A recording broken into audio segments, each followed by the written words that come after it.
বাংলাদেশের শেষ জোনাকি হারিয়ে যাচ্ছে এক আলোর ঝলক। জোনাকিরা সত্যিই বাংলাদেশের আলোর প্রদীপ এবং শিশুদের বন্ধু ছিল। রাতের অন্ধকারে তাদের টিমটিমে আলো এক মায়াবী পরিবেশ তৈরি করত, আর বাচ্চারা তাদের পেছনে ছুটে ধরা সেই দৃশ্যগুলো ছিল অমূল্য। তাদের কমে যাওয়াটা সত্যিই অনেক অভিজ্ঞের বিষয়। সেই দৃশ্যটা তো সত্যিই অসাধারণ ছিল। সন্ধে নামলেই উঠানে দাদুরা বসে গল্প শোনাতে শুরু করতেন, আর আমরা সবাই গোল হয়ে শুনতাম। ঠিক সেই সময় চারিদিকে অন্ধকার ঘনিয়ে আসতেই জোনাকিরা তাদের ছোট্ট আলো জ্বেলে উড়তে শুরু করত। মনে হতো যেন আকাশের তারারা নেমে এসে আমাদের মাথার চারপাশে ঘুরে বেড়াচ্ছে। দাদুর গল্পের সাথে সাথে জোনাকিদের আলো আধারী এক স্বপ্নের জগৎ তৈরি করত।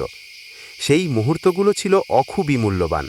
প্রকৃতির কোলে বসে গল্প শোনার আর জোনাকির আলো দেখার এক অন্যরকম আনন্দ। বাংলাদেশে জোনাকি পোকা সাধারণত গ্রামাঞ্চল, ক্ষেত খামার, জলাভূমি, নদী নালা আর বাগানে বেশি দেখা যায়।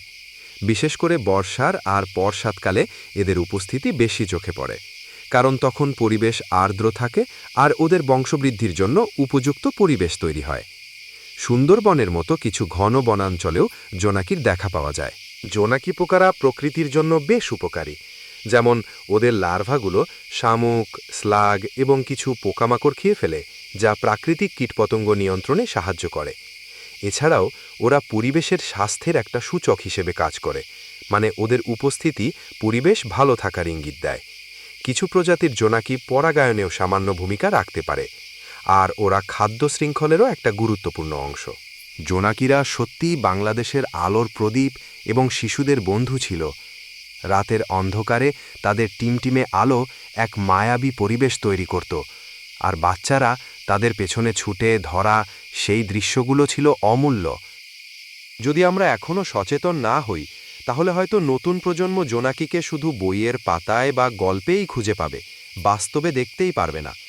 ওদের টিমটিমে আলোটা আমাদের প্রকৃতির একটা অংশ, আর সেটা হারিয়ে গেলে পরিবেশের ভারসাম্যও নষ্ট হয়ে যাবে।